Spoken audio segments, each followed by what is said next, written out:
Assalamualaikum warahmatullahi wabarakatuh. Perkenalkan, saya Triska Indah Syafawati dari jurusan Kimia kelompok 20. Saya ingin menyampaikan hasil resum PBAK hari pertama dan kedua yang semuanya ada 6 materi yang telah saya resum.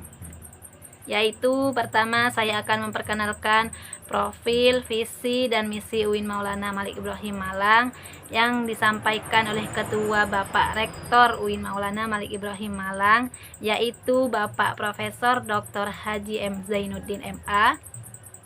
Menurut penjelasan yang beliau sampaikan adalah sejarah Universitas Maulana Malik Ibrahim Malang yang awal mulanya berasal dari Fakultas Tarbiyah YIN Sunan Kalijaga Yogyakarta tahun 1961.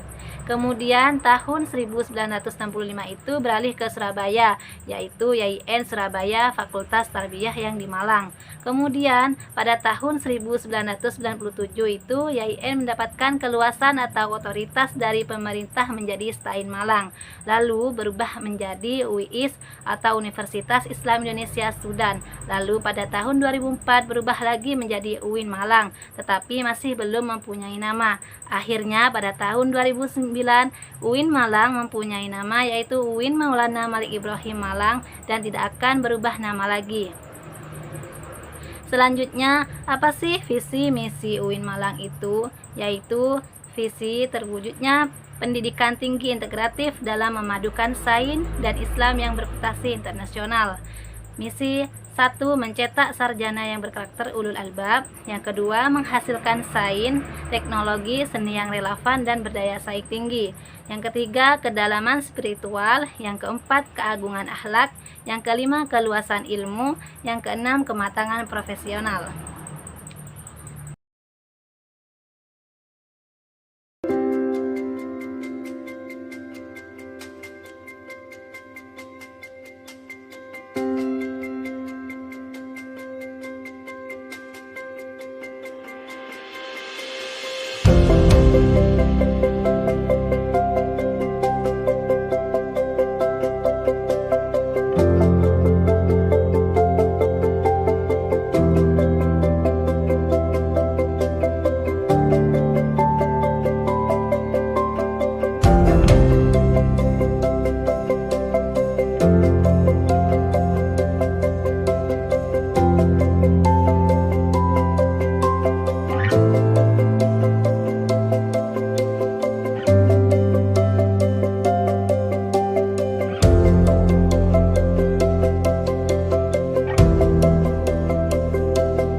Selanjutnya, dari beberapa materi yang telah disampaikan pada hari pertama dan kedua, yaitu materi yang pertama, wawasan bidang akademik yang disampaikan oleh Wakil Rektor Bidang Akademik, yaitu Ibu Profesor Dr. Umi Sumbulah, MAG. Menurut penjelasan yang beliau sampaikan, UIN Maulana Malik Ibrahim Malang mempunyai 7 fakultas, yaitu ada 1 Fakultas Ilmu Tarbiyah dan Keguruan atau fakultas paling tua, 2 Fakultas Syariah, 3 Fakultas Humaniora, 4 Fakultas Psikologi, 5 Fakultas Ekonomi, 6 Fakultas Sains dan Teknologi, 7 Fakultas Kedokteran, serta ada pasca sarjana dengan 15 program studi, sehingga semua program studi yang ada di lingkungan UIN Maulana Malik Ibrahim Malang, baik dengan S1, S2, dan S3, semuanya ada 46. Berdasarkan roadmap pengembangan atau rencana induk pengembangan UIN Malang, maka kampus ini sekarang berada pada tahap internasional recognition dan international reputation. Oleh karena itu, program-program yang mendukung upaya-upaya internasionalisasi universitas selalu mendapatkan dukungan diantaranya dengan berbagai event akademik internasional seperti internasional pesantren, kemudian juga penambahan jumlah mahasiswa internasional, dan UIN Malang mempunyai hampir 500.000 mahasiswa asing dari berbagai ribu negara lain. UIN Malang sejak tahun 2008 sudah mendapatkan sertifikasi ISO 9001. Kampus UIN Maulana Malik Ibrahim Malang mempunyai kelebihan dalam menyelenggarakan pendidikan tinggi yang integratif di dalam memadukan sains dan Islam seperti yang telah disampaikan oleh Bapak Rektor tentang visi Maulana Malik Ibrahim Malang, dan juga ada integrasi kelembagaan. Jadi, ada integrasi keilmuan dan ada integrasi kelembagaan.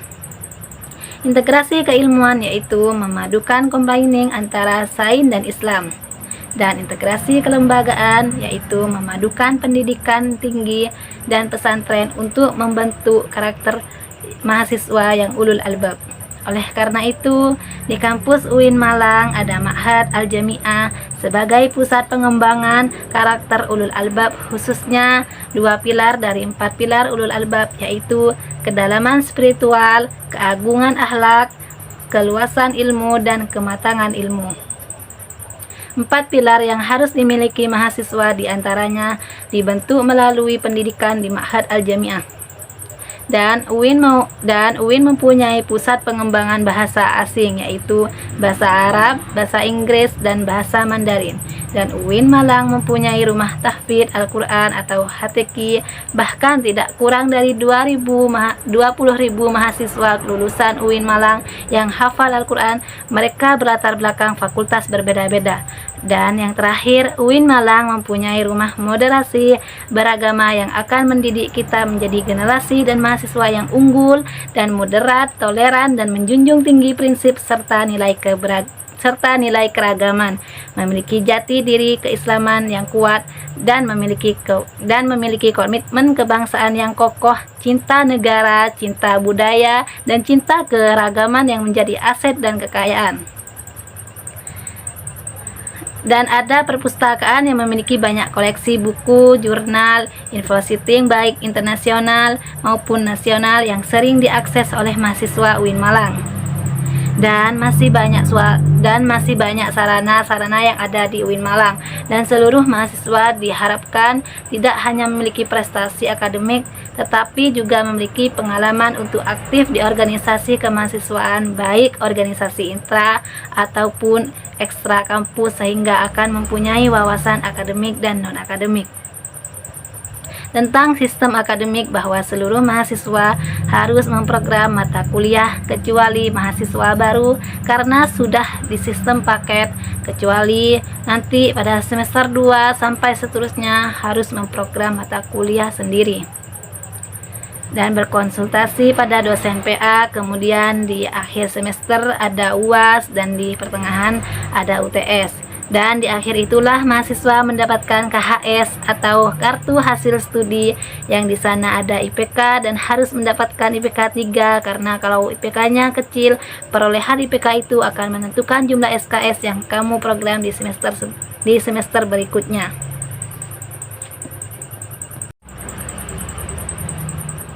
Selanjutnya, pada materi yang kedua yaitu wawasan bidang kemahasiswaan yang disampaikan oleh Bapak Wakil Rektor 3 Kemahasiswaan, yaitu Bapak Dr. Ahmad Fathah Yasin MAG.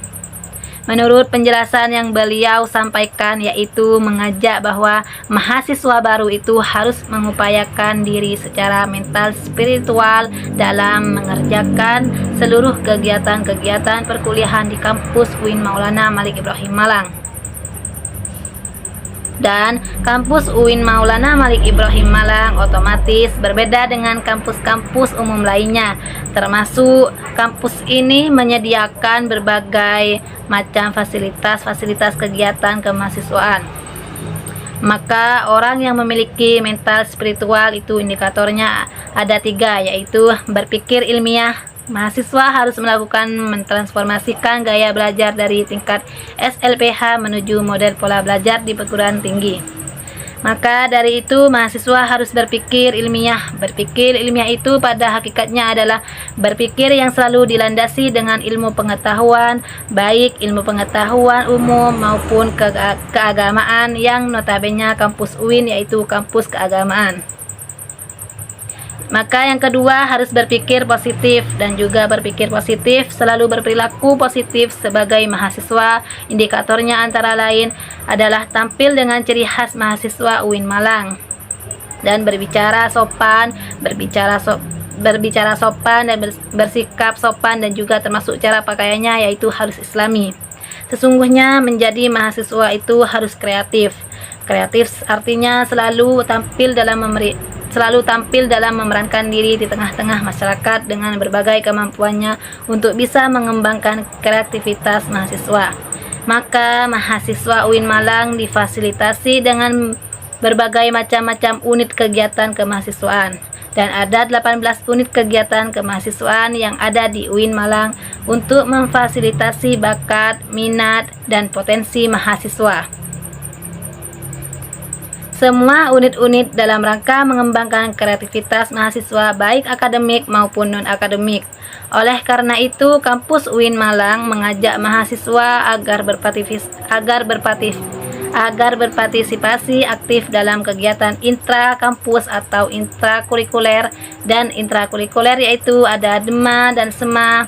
Mereka telah menyelenggarakan kegiatan kemahasiswaan di mana kegiatan-kegiatan mahasiswa itu harus diikuti, karena mahasiswa nanti kalau mau lulus S1 dituntut untuk mengumpulkan SKKM, yaitu Satuan Kredit Kegiatan Mahasiswa, yang akan dituangkan dalam SKP, yaitu Surat Keterangan Pendamping Ijazah. Minimal skornya kegiatan intra ataupun ekstra kampus itu harus minimal 250 poin. Oleh karena itu, jangan menjadi mahasiswa kutu buku, dan kampus UIN banyak menyediakan beasiswa lainnya.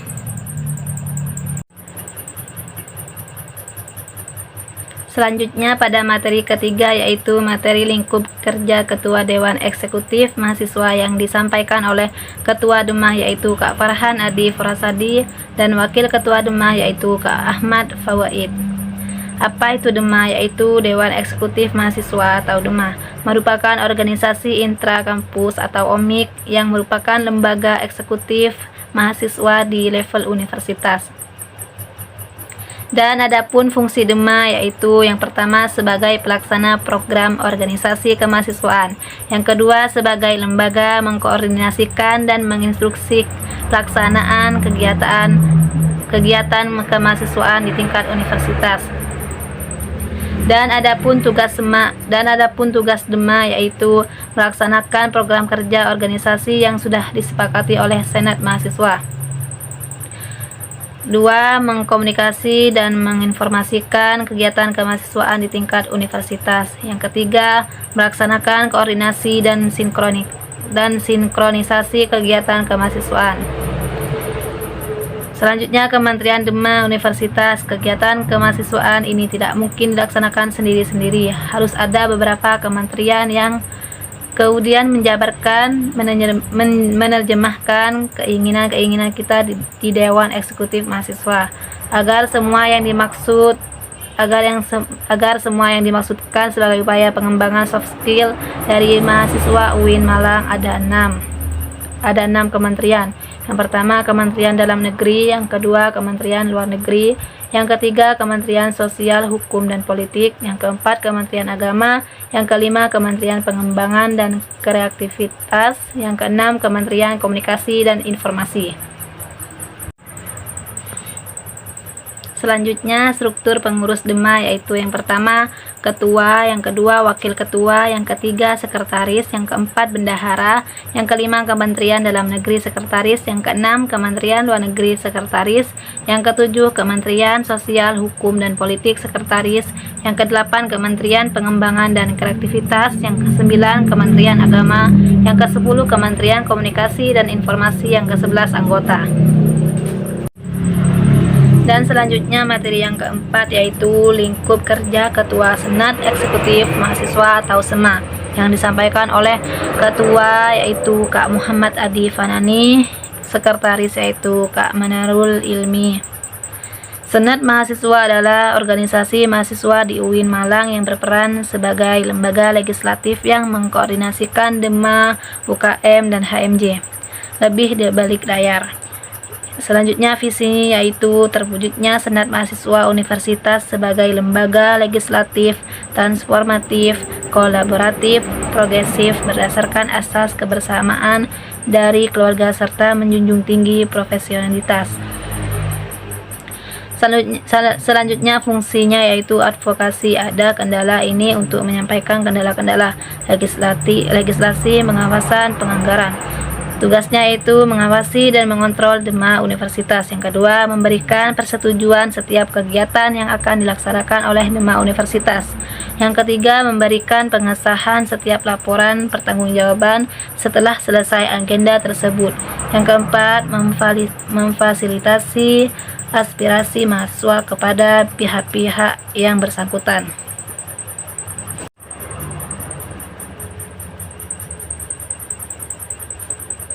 Selanjutnya Komisi Senat. Yang pertama Ketua Umum, yang kedua Sekretaris Jenderal, yang ketiga Bendahara, yang keempat Ketua Komisi, yang kelima anggota komisi. Staf ahli terdiri dari 4 komisi.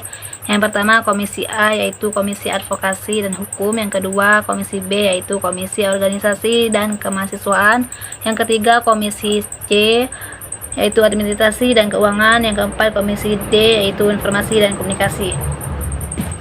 Selanjutnya materi yang keenam yaitu tentang profil spesifikasi organisasi kriteria anggota.